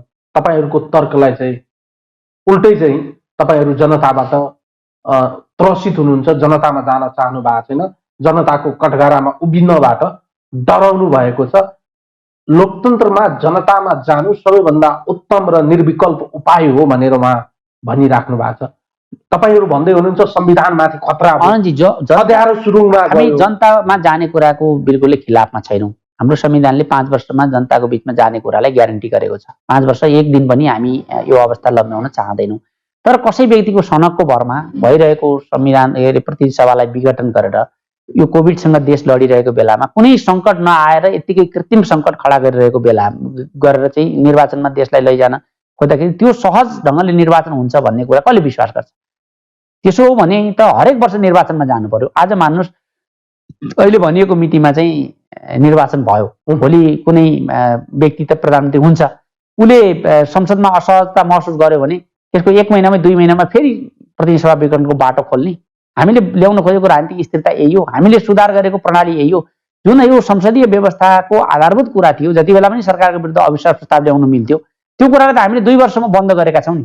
2 वर्षमा बन्द भनेको 2 वर्ष एक दिन हुने बित्तिकै प्रधानमन्त्रीले संसद विघटन गर्ने भन्ने अर्थमा गरेको हो र संविधानको भावना र स्पिड दुइटै हामीले हेर्नुपर्छ। संविधान बनाउँदाका बहसहरूलाई हेर्नुपर्छ, हाम्रै देशको कटु इतिहासलाई हेर्नुपर्छ र हाम्रा अहिलेका सम्भावनाहरूलाई हेर्नुपर्छ। यस रूपमा हेर्दाखेरि प्रधानमन्त्रीले जे तर्क दिनुभएको छ, प्रधानमन्त्रीका समर्थकहरूले जे तर्क दिनुभएको छ, यो बिल्कुलै हास्यास्पद छ, बिल्कुलै लोकतन्त्र विरोधी छ, संविधान विरोधी छ र जनताको बीचमा जाने भन्ने कुरा चाहिँ साँझ बिहान परीक्षण भन्ने कुरा होइन। कसैले यो भनिरहनु पनि पर्दैन राजनीतिक दल जनताको बीचमा जान डराउने भन्ने प्रश्नै हुँदैन र त्यो जनताको बीचमा कहिले जाने भन्ने कुरा हाम्रो संविधानले व्यवस्था गरेको छ। 5 वर्षको व्यवस्था गरेको छ। 3 वर्ष चान्चुन समय यस्तै बितिसकेको छ। स्थानीय निर्वाचन अर्को वर्षबाट सुरु भइहाल्छ। जनतामा जाने प्रक्रिया त सुरु भइ नै सकेको छ। त्यसले गर्दा अहिले हठात ढङ्गले जनतामा जाने कुरालाई क्रान्तिकारी एकदम हिम्मतिलो भन्ने कुरा भन्दा पनि आफ्नो सङ्कट समाधान गर्ने, आफ्नो सत्ताको आयु लम्ब्याउने, यस्तो अवस्थामा निर्वाचन हुँदैन। निर्वाचन नभएपछि अझ बढी सत्ताको दोहन गर्न सकिन्छ, आसेपासेलाई पोस्न सकिन्छ भन्ने कुरा मात्रै हो। दुई थरीको बुझाइ चाहिँ बजारमा देखिन्छ। एक थरीले के भनिरहेका छन् भने प्रधानमन्त्रीज्यूले निर्वाचन घोषणा गर्नुभएको छ, कम क्षतिमा मुलुकलाई पुनः चाहिँ अहिलेकै संविधानको मार्फत चाहिँ पुनः चाहिँ अहिले चाहिँ अफ ट्र्याक भएको राजनीतिकलाई अन ट्र्याकमा ल्याउन सकिन्छ। एकाथरीको अलिक बढी मान्छेहरूको बुझाइरहेको छ, सर्वोच्चले यदि प्रतिनिधि सभालाई पुनर्गठन गर्ने निर्णय सुनाएका छन् भने यसलाई चाहिँ विघटित हुन नसक्ने तर्कना वा आफ्नो भर्डिक्ट दिएछन् भने त्यसपछि पनि पुनः राजनीतिक अन्ध्यारो सुरुङभित्रै जानेछन्, उथल पुथलको स्थिति हुनेछन् र पुनः योभन्दा अशान्ति हुने एउटा चाहिँ राजनीतिक चाहिँ पिक्चर चाहिँ तयार पारेर देखाउने काम गरेका छन्। यस अर्थमा संसद पुनर्स्थापना भए पनि राजनीतिक अन्ध्यारो सुरुङमै जाने हो भने सहज र सरल निकास निर्वाचनको लागि किन अगाडि होइन? संसद पुनर्स्थापना भयो भने किन अँध्यारो सुरुङमा जान्छ र? किनभने प्रक्रियाले काम गर्छ। त्यहाँभित्र जसले बहुमत जुटाउन सक्छ ऊ प्रधानमन्त्री हुन्छ। हुनसक्छ केपी शर्मा ओलीले नै त्यहाँ बहुमत जुटाउन सक्नुभयो भने उहाँ नै प्रधानमन्त्रीको रूपमा कायम रहन सक्नुहुन्छ। उहाँ संसदको सदस्य रहेको मानिस उहाँ प्रधानमन्त्री हुनुहुन्न, हुन मिल्दैन त हाम्रो संविधानले भन्दैन। हामी कोसिस गरौँला, ल उहाँलाई चाहिँ हटाउन हामी कोसिस गरौँला। यदि उहाँसँग बहुमत भयो भने त त्यहाँ त टाउको फोडेर पनि हुनेवाला छैन नि। प्रक्रियाबाट जानु पर्यो, प्रणालीबाट जानु पर्यो, संविधानबाट जानु पर्यो।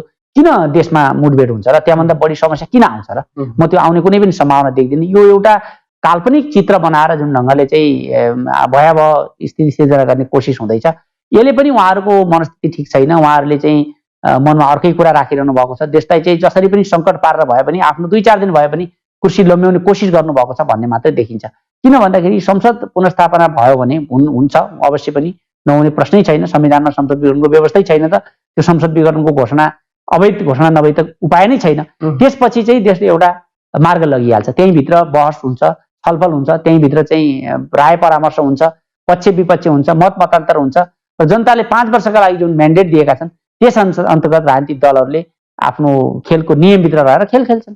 यसमा त आपत्ति हुनुपर्ने कुरा के छ? प्रधानमन्त्रीज्यूले अस्ति 23 गतेको कार्यक्रममा उहाँले भन्नुभयो माधव नेपालजीको चुनाव चिन्ह चाहिँ हँसिया हथौडा र मकैको घोगा, अब त्यही लिएर तपाईँहरू निर्वाचनमा जानुहुन्छ? हाम्रो चुनाव चिन्ह सूर्य हुन्छ। हाम्रो नेकपाको 441 को केन्द्रीय कमिटी हो। 441 को केन्द्रीय कमिटीको करिब 300 केन्द्रीय कमिटी सदस्य माधव कुमार नेपाल र पुष्पकमल दाहाल प्रचण्डसँग हुनुहुन्छ। उहाँहरू अध्यक्ष भएको पार्टीमा हुनुहुन्छ। बहुमतले अल्पमतले बहुमतमाथि शासन गर्छ भने त हाम्रो भन्नु केही छैन। यदि प्रधानमन्त्रीले जुनसुकै हालतमा सूर्य चिन्ह पाउँछु भनेको छ भने उहाँले फेरि एउटा अध्यादेश ल्याउनुपर्छ। जोसँग अल्पमत हुन्छ उसैले आधिकारिक चुनाव चिन्ह पाउनेछ र आधिकारिक नाम हुनेछ भन्ने अध्यादेश ल्याउनु भयो भने त मेरो भन्नु केही छैन। होइन भने बरु हामी के देख्छौँ भने पहिलादेखि नै उहाँलाई प्रिय शब्द पनि हो, धेरै नेताहरूले भन्नु पनि भएको छ, उहाँको चुनाव चिन्ह बरु बैलगाडा हुन्छ। तपाईँको तत्कालीन पार्टीका केही नेताहरू अझै पनि पार्टी एकता अभियानमा जुट्नु भएको छ।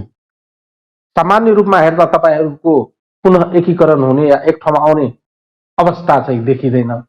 तर केही साथीहरूको जुन चाहिँ एफर्ट छ, जुन चाहिँ शक्ति उहाँहरू लगाइराख्नु भएको छ, जुन अभियान थाल्नु भएको छ, त्यो अभियानको कुनै तुक छ? त्यसले केही रङ्ग ल्याउने सम्भावना छ? होइन, म जो साथीहरू त्यसमा लाग्नु भएको छ उहाँहरूको भावनाको सम्मान गर्छु, उहाँहरूको धैर्यता र उहाँहरूको अपेक्षाको पनि म सम्मान गर्छु। अहिलेको परिस्थितिमा त्यसले अपेक्षित निर्णय प्राप्त गर्ला, अपेक्षित परिणाम प्राप्त गर्ला जस्तो मलाई लाग्दैन। किनभने एउटा खेल प्रारम्भ भइसकेपछि सिटी बजेपछि एउटा त्यो खेल नसकिदासम्म चाहिँ बिचैमा रहँदैन। अब जसरी पनि केपी शर्मा ओलीले यो देशमा सङ्कट त सिर्जना गर्नुभयो, हाम्रो पार्टीलाई त उहाँले एउटा भड्कालोतिर लैजाने कोसिस त गरि नै रहनु भएको छ।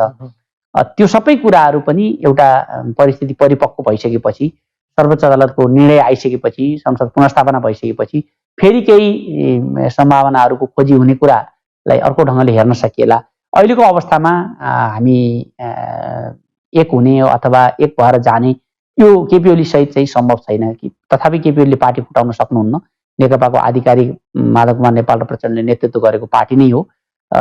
तर अहिले केपी ओली सहित त्यो पार्टीमा भएर जान सक्ने स्थिति किन छैन भन्दाखेरि बैठक बोलायो, बैठकबाट भाग्नुहुन्छ उहाँ। बैठकको माग गर्यो, बहुमतले माग गर्यो, बैठकै मान्दिन भन्नुहुन्छ। केन्द्रीय कमिटीलाई उहाँ हुल्लडबाज, सडक छाप भन्नुहुन्छ। स्थायी समितिलाई उहाँ हुल्लडबाज भन्नुहुन्छ। पार्टीको सचिवालयलाई बाहुबली भन्नुहुन्छ। नेताहरूलाई व्यक्तिगत ढङ्गले आक्षेप लगाउनुहुन्छ। यसले गर्दा अलि पहिलादेखि नै उहाँले पार्टी विभाजनको अभ्यास गर्नुभएको थियो। पार्टी एकता गरेर प्रधानमन्त्री भइहाल्ने, अब प्रधानमन्त्री कसैले हटाउन सक्दैन भन्ने उहाँलाई परेको थियो र उहाँ पार्टी एकताका विपक्षमा खडा हुँदै आउनुभएको थियो, नेताहरूलाई बदनाम गर्दै आउनुभएको थियो। त्यसले एउटा उत्कर्ष प्राप्त गरेको छ। यो कुरा टुङ्गो नलागेसम्म अहिले म पार्टी यो केपी ओली सहित एक भएर जाने सम्भावना देऊ। सामान्य रूपमा हेर्दा यो विषयवस्तुहरू पब्लिकमा आइसकेको छ। एक थरीले पदको लागि पार्टीको यो स्थिति भयो भनिरहेका छन्। तपाईहरू भन्दै हुनुहुन्छ यो पदको बार्गेनिङ होइन, यो पदको लागि भएको होइन, विधि पद्धति प्रक्रियाको लागि भएको पार्टीको संस्थापन निर्णयको सवाल हो। यो पार्टीको मूल्य मान्यता र पद्धतिको सवाल हो भनिराख्नु भएको छ। जनतालाई यो कुरा बुझाउन त्यति सहज छ। त्यसको ग्राउन्डमा हेर्दा, बाहिर हेर्दा त कतै न कतै यो पदसँगै गाँसिएको छ। अनन्तजी, म एउटा अचम्म लाग्छ मलाई, म जहिले यसो हेर्ने गर्छु, माधव नेपाल र प्रचण्डलाई ती मानिसहरूले पदलोलुप साबित गर्ने कोसिस गरिरहेका छन् जो आफै पदमा छन्। कोही 1 पदमा छ, कोही 2 पदमा छ, कोही 3 पदमा छ। त्यस्तो भन्नेहरूले आफ्नो श्रीमतीलाई सांसद बनाएका छन्, बहिनीलाई, ज्वाइँलाई, भाइ भतिजाहरूलाई राजनीतिक नियुक्ति दिलाएका छन्। र तपाईँले तुलना गरेर हेर्नुभयो, विश्लेषण गरेर हेर्नुभयो भने यसरी पदलोलुप भनेर तिनीहरूले भनिरहेका छन् जो सरकार मन्त्री छन्, प्रधानमन्त्री छन्, तिनीहरूका वरिपरि छन्, उनीहरूले राजनीतिक नियुक्तिहरू पाएका छन्, वा उनीहरूको नातागोताले राजनीतिक नियुक्तिहरू पाएका छन्, या त त्यो कुनै खेलकुद परिषदमा नियुक्ति पाएको छ, या त समाज कल्याण परिषदमा पाएको छ त्यस्तो भन्नेको कसैले, या त युवा परिषदमा पाएको छ, या त यो भूमि सुधार आयोगमा पाएको छ, या त अरू कुनै यस्ता निकायमा जो पदमा बसेका छन् तिनीहरूले नै यसो भनेको सुन्दा चाहिँ ताजुब लाग्छ। जो मान्छेले केपी ओलीलाई प्रधानमन्त्रीको लागि पार्टीको स्थायी समितिमा प्रस्ताव गर्यो, संसदीय दलको नेता प्रस्ताव गर्यो, माधव नेपाल चाहिँ पदलोलुप, 2टा पद पाइन भने म पार्टी नै फोडिदिन्छु, यो कुर्सी नै भाँचिदिन्छु भन्ने केपी ओली चाहिँ महान त्यागी। 2.5 वर्षको सम्झौता गरेर प्रधानमन्त्री भएको मान्छेलाई त प्रचण्डले तपाईँ 5 वर्ष प्रधानमन्त्री हुनुहोस् भन्नुभएको हो नि। एक्लै केपी ओलीसँग प्रधानमन्त्री बन्ने त संख्या थिएन, एक्लै विद्या भण्डारीसँग राष्ट्रपति बन्ने संख्या त थिएन। जो मान्छेले प्रधानमन्त्री राष्ट्रपति बनायो त्यो मान्छे चाहिँ पदलोलुप। अनि जो मान्छेले कुनै पनि हालमा म यो पद छोड्दिनँ र म बरु पार्टी नै ब्रेक गर्छु भने त्यो मान्छे चाहिँ महान हुन्छ। मलाई बडा आश्चर्य लागेको छ उहाँहरूले जुन ढङ्गले परिभाषा दिँदै हुनुहुन्छ पदलोलुपता र महानताको, उहाँहरू चाहिँ लोभको र त्यागको जुन परिभाषा र मानक निर्धारण गर्दै हुनुहुन्छ, यो बडा आश्चर्यको विषय छ। तर एउटा चाहिँ यो डक्टरिनलाई, यो विषयलाई चाहिँ आम जनस्तरसम्म लैजाने प्रयास गरिँदैछ। तपाईँहरू पनि चिर्न सकिराख्नु भएको छैन कि जस्तो पनि देखिन्छ। त्यो त हामीले व्यवहारबाट चिर्छौँ, हामीले देखाएका छौँ, हामीले भनेका छौँ मानिसहरूलाई कि आज सरकारमा भएका साथीहरूले जे साबित गर्ने कोसिस गर्दै हुनुहुन्छ व्यवहारमा हेर्नुहोस्, तुलना गरेर। नेकपाभित्र एउटा चाहिँ एकदमै वैचारिक रूपमा पनि र आफ्नो एउटा चाहिँ आफ्नो तर्क गर्नुहुन्छ।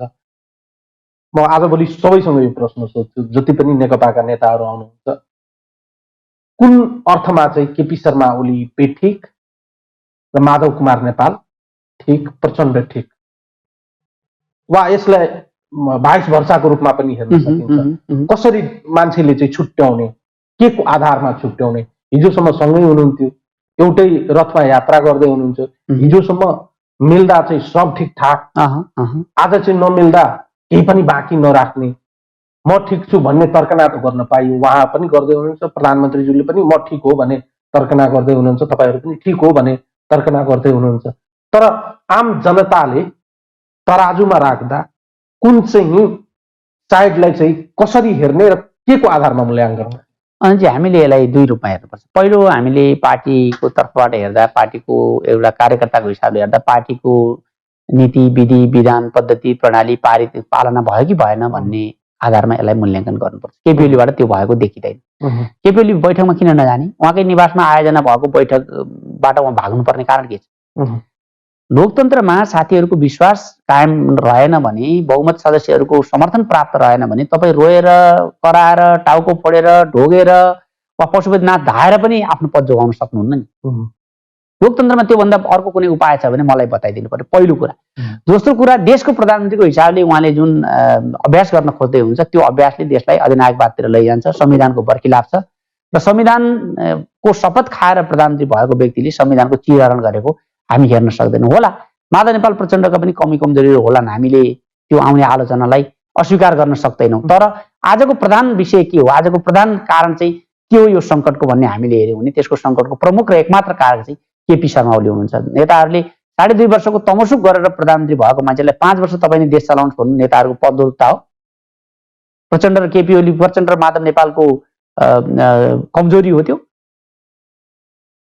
तपाईँ मिलाएर लैजानुहोस्, पार्टीको महाधिवेशनसम्म तपाईँ नै पहिलो अध्यक्षको रूपमा काम गर्नुहोस्, पार्टीको महाधिवेशन गरौँ, त्यहाँसम्म चाहिँ तपाईँले पार्टीलाई अगाडि बढाएर लैजानुहोस् भनेर नेताहरूले चाहिँ सहमति जनाउनु के त्यो अयोग्यता हो र? त्यो कुरालाई त उहाँले कमजोरीको रूपमा लिनुभयो। अब मलाई कसैले पनि केही गर्न सक्दैन भन्ने रूपमा लिनुभयो। भदौ 26 गते हाम्रो पार्टीको स्थायी समितिले 2टा निर्णय गरेको थियो महत्त्वपूर्ण। एउटा, केपी ओली 5 वर्ष प्रधानमन्त्री रहने, अर्को चैतमा महाधिवेशन गरुन्जेल चाहिँ केपी ओली पहिलो वरियताको अध्यक्ष रहने निर्णय गरेको थियो। साथसाथै प्रचण्डलाई कार्यकारी अध्यक्षको रूपमा दैनन्दिनका काम गर्ने, पार्टीको बैठक बोलाउने अधिकार दिएको छ। पहिलो 2टा चाहिँ उहाँले आफ्नो विजयको रूपमा लिनुभयो। तेस्रो कुरा त उहाँले व्यवहारमा कार्यान्वयन गर्न चाहनु भएन र त्यस लगत्तै ममा असीमित अधिकार छ भनेर उहाँले मन्त्री परिषद पुनर्गठन गर्ने, विभिन्न रूप र रङका मान्छेहरूलाई राजदूत बनाउने, नेताहरूका विरुद्धमा चाहिँ अनेक योजनाहरू बनाउने, गतिविधि गर्ने जुन कोसिस सुरु गर्नुभयो, विवाद त त्यहीँबाट सुरु भयो नि। भएको सहमति कसले पालना गरेन? संवैधानिक परिषद सम्बन्धी अध्यादेश फिर्ता लिने, त्यसै गरी संसदको अधिवेशन बोलाउनको लागि राष्ट्रपति निवासमा दर्ता गरिएको प्रस्ताव चाहिँ फिर्ता लिने हाम्रो पार्टीको स्थायी समितिको सर्वसम्मत निर्णय हो नि। अनि संसद आह्वान गर्नको लागि राष्ट्रपति कार्यालयमा दर्ता भएको निवेदन चाहिँ फिर्ता हुने, अध्यादेश चाहिँ फिर्ता नभएर त्यही अनुसार अगाडि बढ्ने भनेपछि त कसले चाहिँ सहमतिको उल्लङ्घन गर्यो? हामीले नीतिमा, विधिमा, निर्णयमा, त्यसको इमान्दारितामा नेताहरूको मूल्याङ्कन गर्नुपर्छ। त्यसले गर्दा केपी ओली निरपेक्ष रूपले ठिक कि बेठिक वा प्रचण्ड वा माधव नेपाल निरपेक्ष रूपले ठिक कि बेठिक भन्ने प्रश्नको उत्तर दिनुभन्दा पहिला हामीले तुलनात्मक अध्ययन गर्नुपर्ने हुन्छ। त्यसका लागि विधि, विधान, संविधानलाई हामीले आधार बनाउनु पर्ने हुन्छ। ओके, अन्तिम प्रश्न गर्छु। मुलुक एक तरिकाले पुस 5 गतेदेखि आज माघको 28 गते 29 गते हामी यो बहस गरिरहँदा लगभग 2 महिनाको समय व्यतीत भएको छ। अझै अनुमानित रूपमा मुलुकको राजनीतिलाई पुनः ट्र्याकमा ल्याउनको लागि अझै कति समय पर्खिनु पर्ला, कुर्नु पर्ला? बडा दुःखद छ अनन्तजी। अब यो हरेक 10-10 वर्षमा हामीले यस्तै लडाइँ लडिरहनु पर्ने भयो। नेपालको इतिहास हेर्नुभयो भने पहिलादेखि पनि 36 सालमा लड्यौँ, 46 सालमा लड्यौँ, 52-53 पछिको 56 पछिको दशक एउटा भयो, 62-63 को दशक एउटा भयो, फेरि एउटा राजनीतिक स्थायित्वमा हामी गयौँ भन्ने लागिरहेको बेलामा जनआन्दोलन र जनक्रान्तिको उपलब्धिबाट बनेको संविधान सभाबाट संविधान बनाएर राजनीतिक स्थायित्व हासिल गऱ्यौँ भनिरहेको बेलामा फेरि केपी शर्मा ओलीको प्रतिगमनका विरुद्धमा हामी उठ्नुपर्ने, जुट्नुपर्ने भएको छ र उहाँले चाहिँ यो देशलाई नै एउटा वीरता जस्तो ठानेर आफ्नो सम्पत्तिको रूपमा जुन लिनुभएको छ, यसले हामीलाई चाहिँ फेरि एउटा लडाइँ लड्नुपर्ने अवस्थामा पुर्याएको छ। मलाई विश्वास छ यो ढिलो चाँडो सबै यो लडाइँमा सामेल हुनैपर्छ। नेपाली कङ्ग्रेस, जनता समाजवादी पार्टी, अरू जति पार्टीहरू पनि अहिले यो कदमको विरुद्धमा हुनुहुन्छ। उहाँहरू र नेकपा सहित संयुक्त रूपमा फेरि एउटा संविधान कार्यान्वयनको लडाइँ लड्नुपर्ने भएको छ, संविधानको रक्षाको लडाइँ लड्नुपर्ने भएको छ र संविधानमाथि हुने यस्ता घात प्रतिघातहरूलाई सधैँका लागि समाप्त गर्ने गरी अहिले उत्पन्न भएका असमझदारी वा अस्पष्टताहरूलाई पनि हटाउने गरी हामी लड्नुपर्ने भएको छ। मलाई लाग्छ यो लडाइँ धेरै लामो हुँदैन। यसको लडाइँको मुख्य पाटो अहिले अदालतमा छ। अदालतले नै यो कुरालाई सच्याउने बित्तिकै केपी शर्मा ओली र विद्या भण्डारीको चुरीफुरी समाप्त हुन्छ र हामीले प्रजातन्त्रलाई, लोकतन्त्रलाई लिगमा ल्याउन सक्छौँ। आशा गरौँ छिटोभन्दा छिटो अहिले देखिएको जुन अलमल र एक किसिमको शङ्का उपशङ्काको जुन पोलिटिक्स देखिएको छ यो चाहिँ छिटोभन्दा छिटो निराकरण होस्, मुलुक पुनः एउटा संवैधानिक ट्र्याकमा आओस् र राजनीतिक दलहरू नै पुनः यसका प्रमुख पात्र हुन्। राजनीतिक दलको सुझबुझले नै कम क्षतिमा पुनः लोकतन्त्रलाई, हाम्रो अहिलेको यो प्रणालीलाई रक्षा गर्ने दायित्व तपाईँ हाम्रो नै हो। यस अर्थमा सबै पक्ष चाहिँ गम्भीर नभएका पुनः हामीले अर्जेको यो अहिलेको अवस्थालाई हामीले संरक्षण र सम्वर्धन गर्न सक्दैनौँ। त्यतातिर सबैको ध्यान जानु अपरिहार्य जस्तै देखिन्छ। राजनीतिकमा कहिलेकाहीँ चाहिँ मतभिन्नताहरू चाहिँ हुन सक्छ। मतभिन्नताहरूलाई चाहिँ कम गर्दै बृहत्तर हितमा चाहिँ सोच्नु सबैको लागि हितकर हुनेछ भन्ने चाहिँ एउटा आम बुझाइ हो। त्यतातिर सबैको ध्यान जाओस् भन्ने चाहिँ कामना गरौँ। समय र संवादको लागि धन्यवाद। धन्यवाद सर। धन्यवाद। दर्शकहरू, उहाँ हुनुहुन्थ्यो नेकपाका युवा नेता विष्णु रिजाल। आजको लागि संवाद यति नै। सपोर्ट युनिटलाई म पनि बिदा दिनुहोस्। नमस्कार।